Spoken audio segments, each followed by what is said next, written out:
Hi everyone, I'm Shamit Lal and I will be presenting our work on 3D QNets. So first I will cover the motivation. The motivation is that using only supervision from moving and interacting with the world, humans and animals have been able to develop visual systems that are capable of concept learning and inference.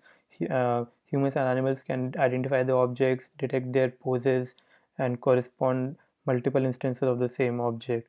So our problem statement is to learn a model that can achieve something similar by detecting objects, quantizing them into 3D prototypes, detecting the pose of the objects, and corresponding detected objects across scenes, improving their features, and perform all this using cell-generated correspondences, view predictions, and other cell supervision losses. So this is our proposed approach, and I will now walk through the proposed approach. So the since we are operating in 3D, we want to learn geometry-aware feature maps. So the first step is that we assume a multi-view RGBD data along with intrinsics and extrinsics as input. We take one view, project it into 3D feature map, and use the view prediction loss to train a 3D feature map. The view prediction loss helps in ensuring that the 3D feature map will ultimately end up hallucinating or imagining the occluded information. We repeat this for multiple scenes. After that, we have a 3D detector. We don't assume that we have a pre-trained 3D detector, and we initially just train our 3D detector using triangulated 2D detections on multiple views. So this 3D detector initially can be poor and can give us wrong detections, and we show that we can learn or improve our 3D detector in this approach. So the after we have cropped objects, some of which can be correct and some of which can be wrong, we use part-based metric learning where we extract patches from the objects and we apply metric learning on those patches to bring patches that are much closer to each other and patches from different objects farther from each other.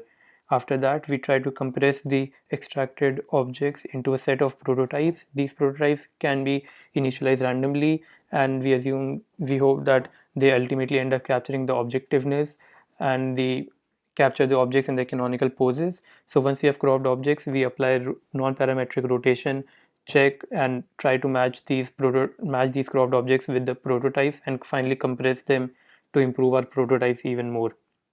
After we have compressed the new objects into the prototypes will capture the objectiveness and in the canonical poses. So we can use these prototypes along with center surround saliency check as a supervision signal to train our model. Therefore, if the cropped object does not match with any of the prototypes or have a low center surround saliency score, we can say that cropped thing is not an object, and the other objects that match with the prototypes with a high score and have high center surround saliency, we can mark them as objects and use these supervision to train our 3D detector. So the last step is to iterate over all this step, where the first step is to use view prediction to train 3D feature maps. Then we train a 3D object detector using triangulated detections on 2D images. Next is to improve the discriminative capability of features using metric learning. Finally, we quantize the cropped objects into prototypes and use these prototypes to improve our 3D detector. Some of the datasets on which we show our results are Clever, Carla, Big Bird dataset, and the replica dataset. So now I'll go through the experiments. The first is the object level retrieval, where in this experiment we assume we have ground truth 3D bounding boxes. We create a pool of 1,000 randomly sampled object tensors, and for any new object we try to retrieve the nearest neighbor from the pool, and we compute the nearest neighbor by checking along all the 36 rotations along the vertical axis. So we try a number of baselines for this, and here we show the qualitative results for the same. The blue and green patches indicate that the retrieval is correct, and the retrievals with no patches show the incorrect retrieval. So here we can show that our approach actually gets quite good retrievals. These are the results on replica dataset. These are the quantitative results for Clever, Carla, and Big Bird datasets.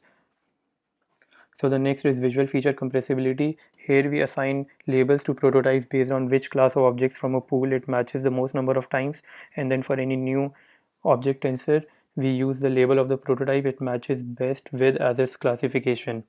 So again we try a number of prototypes which include 3D QNets, a 2D variant of a 3D QNets and a non-rotated variant of a 3D QNets. So as you can see, the 3D QNets achieve the best compression and classification accuracy, and they accuracy increases with the number of prototypes. So these are some qualitative results where 2D compression is quite bad, whereas our 3D compression is pretty sharp.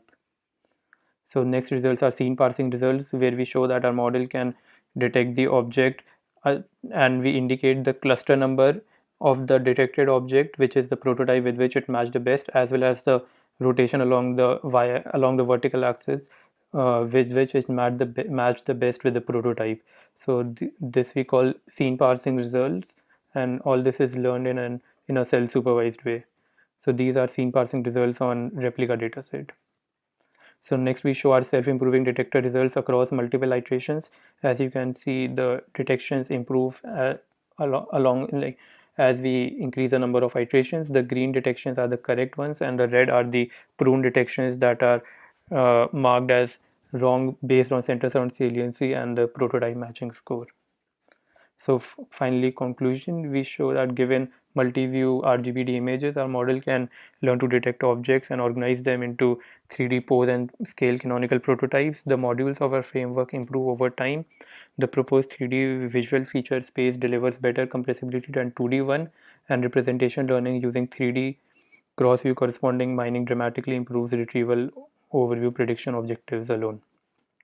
The future work involves disentangling features of objects for better retrieval, adding supervision in the form of language, and handling deformations in input objects to establish correspondences between deformed entities. Thank you.